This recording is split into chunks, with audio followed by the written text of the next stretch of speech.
बिहार की राजनीति में एक बार फिर से भूरा बाल साफ करो का नारा गूंज रहा है।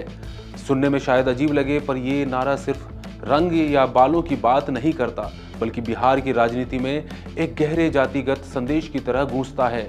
अब सवाल पैदा होता है कि ये नारा फिर से चर्चा में क्यों है और लालू यादव का इससे क्या है कनेक्शन, साथ ही इस नारे का क्या है सियासी महत्व। नमस्कार, मैं हूं आदित्य, आप देख रहे हैं India.com। अब आते हैं सबसे पहले सवाल पर कि ये नारा फिर से चर्चा में क्यों है। पुराने हो चले इस नारे को फिर से प्रासंगिक किया है राजद के विधायक रंजीत सिंह ने। रंजीत सिंह बिहार के गयाजी जिले के अतरी विधानसभा क्षेत्र के विधायक हैं। उन्होंने एक जनसभा में नारा दिया कि लालू यादव ने शुरू में कहा था भूरा बाल साफ करो, अब वही समय आ गया है। उनके इस बयान से सियासी भूचाल आ गया है। इस घटना का वीडियो सोशल मीडिया पर बहुत तेजी से वायरल हो रहा है।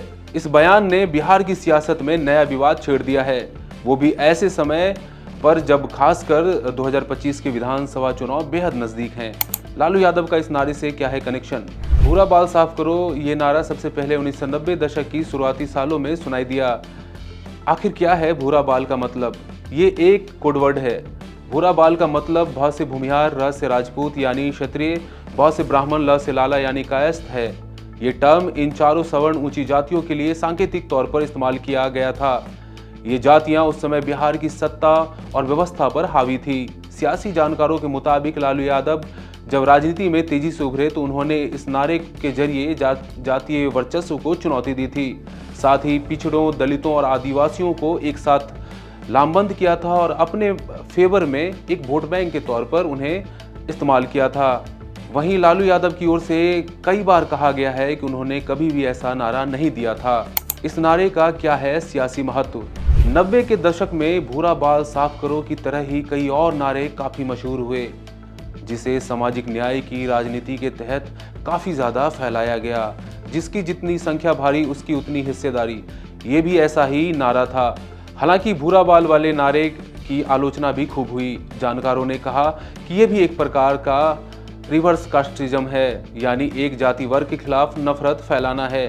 हालांकि राजनीति में ये नारा लालू की ताकत बन गया, साथ ही विरोधियों के लिए बेचैनी का कारण भी। दरअसल बिहार में एक बार फिर जातीय जनगणना, आरक्षण और सामाजिक न्याय की बातें तेज हो गई हैं। नीतीश कुमार की राजनीति, तेजस्वी यादव का MY समीकरण, ये सारी चीजें एक बार फिर जाति को मुख्य मुद्दा बना चुका है। ऐसे में पुराने नारे और पुराने गठबंधन फिर से जिंदा हो चुके हैं। भूरा बाल साफ करो अब एक ऐतिहासिक संदर्भ से ज्यादा एक चेतावनी की तरह इस्तेमाल हो रहा है। अब देखने वाली बात यह होगी कि बिहार चुनाव में ये नारा सच में एक बड़ा असर पैदा करता है या सिर्फ एक फूंके हुए कारतूस की तरह बेअसर रहता है। आपका क्या मानना है? क्या ऐसे नारों से सामाजिक परिवर्तन आता है या समाज बढ़ता है? कमेंट्स में जरूर बताएं। साथ ही बने रहिए India.com के साथ।